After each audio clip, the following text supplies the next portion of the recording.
Hello दोस्तों, स्वागत करते हैं उसके बीच में आपके अपने चैनल स्टडी मिरर पर। दोस्तों बात करें बीएड वर्सेस बीटीसी मामले पर फाइनली सुप्रीम कोर्ट का आदेश जारी। पूरे ऑर्डर की विस्तृत जानकारी सबको डिस्कस करेंगे इस वीडियो के माध्यम से। तो वीडियो बिना स्किप करने तक बने रहिए मेरे साथ आपके अपने चैनल स्टडी मिरर पर।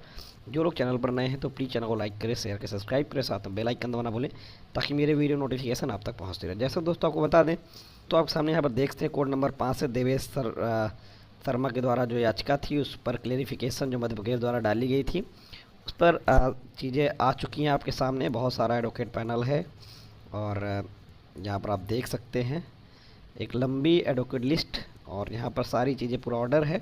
इसको मैं डिटेल्ड में आपको हिंदी में समझा दे रहा हूँ ताकि कोई भी चीज़ें कन्फ्यूज़न ना हो।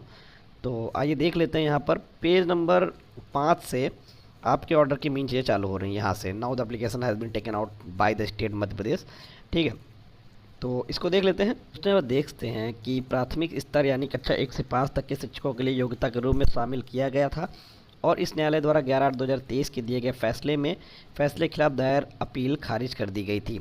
अब मध्य प्रदेश सरकार द्वारा एक आवेदन निकाला गया। इससे स्पष्टीकरण के लिए एक आवेदन के रूप में लेबल किया गया और आवेदक हमसे यह मानने की मांग कर रहा है कि उक्त निर्णय में केवल संभावित आवेदन होना चाहिए। यद्यपि इसे स्पष्टीकरण के लिए एक आवेदन के रूप में तैयार किया गया है, यह केवल समीक्षा याचिका की प्रकृति में है। यद्यपि यहाँ आवेदक मध्य प्रदेश राज्य है, उक्त विवाद विभिन्न राज्यों में बड़ी संख्या में मुकदमों का विषय है। हमें अवगत कराया गया है कि कुछ न्यायालयों में मामले लंबित भी हैं। हमारे सामने पार्टियों के दो समूह हैं। एक समूह उक्त फैसले के वर्तमान स्वरूप में बरकरार रखना चाहता है। विरोधी पक्ष का आरोप है कि इसमें उन लोगों का रोजगार छीन जाएगा जो पहले से ही अपनी बीएड डिग्री के आधार पर विभिन्न राज्यों में शिक्षक के रूप में नियुक्त हैं। यह प्रस्तुत किया गया है कि उन्होंने संबंधित नियुक्ति प्राधिकारियों द्वारा जारी अधिसूचना के अनुसार एक वैध पाठ्यक्रम का पालन करते हुए रोजगार में प्रवेश किया था जिसमें डीएलएड निर्धारित नहीं था। एकमात्र अपेक्षित देख सकते हैं। अब इन कारकों में विशेष रूप से बीएड के विवाद पर विचार करने के बाद आवेदकों को उन्होंने नियुक्ति प्राधिकारी द्वारा निर्दिष्ट योग्यता मानदंडों के अनुसार अपने रोजगार में प्रवेश किया। इक्विटी के उनके रोजगार के बनाए रखने के पक्ष में जाना चाहिए। वर्तमान आवेदक यानी मध्य प्रदेश राज्य की याचिका पर आपत्ति लेते हुए दो बिंदुओं का आग्रह किया था। पहला कि इस आवेदन के स्पष्टीकरण के लिए तैयार किया गया था। वास्तव में इस आवेदन में एक स्वतंत्र राहत मांगी गई थी। उस मामले में पहले भी विवाद के पहलू को उल्लेख किया गया है।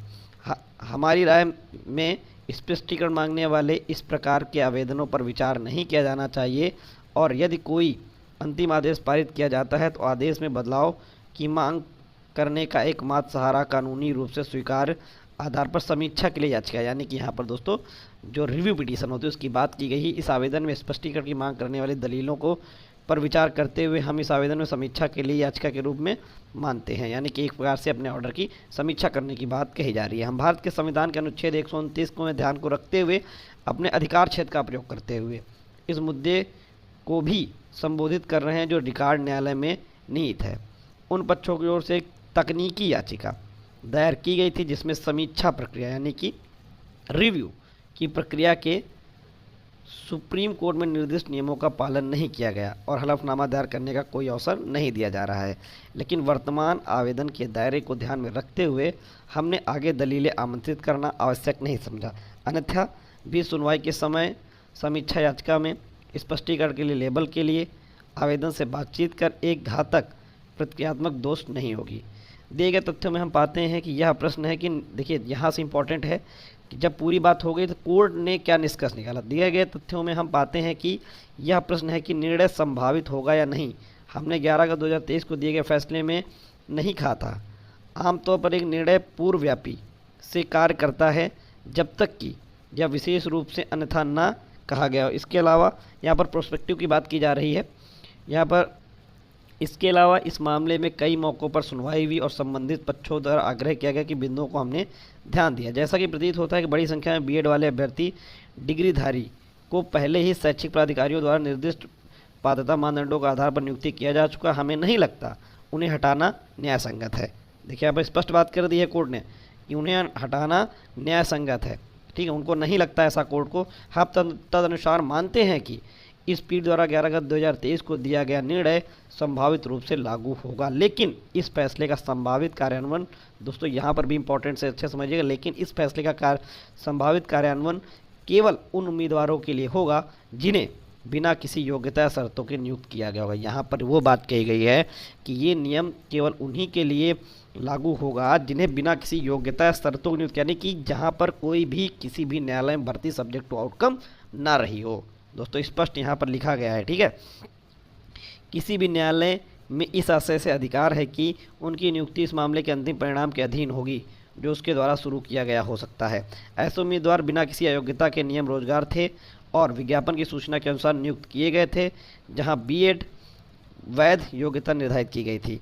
इस निर्णय के कारण केवल ऐसे उम्मीदवारों की सेवाएं बाधित नहीं होंगी।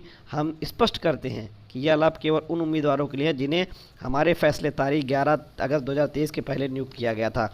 स्पष्ट लिखा है दोस्तों, यहाँ पर देख सकते हैं कि ये चीज़ें उनके लिए हैं जो 11 अगस्त 2023 के पहले नियुक्त किए हुए हों और किसी प्रकार से कहीं पर भर्ती चैलेंज ना हो या सब्जेक्ट टू आउटकम ना हो। मैं उनकी भागीदारी ही हमारे तहत लाभ का हकदार नहीं बनाएंगी। वर्तमान आदेश इसके अलावा जिन उम्मीदवारों के पास बीएड की योग्यता नियुक्तों का हम फैसले में बचाव कर रहे हैं उन्हें एक ब्रिज कोर्स से गुजरना होगा और हम शैक्षिक अधिकारियों से ऐसे पाठ्यक्रम को तैयार करने के निर्देश देते हैं।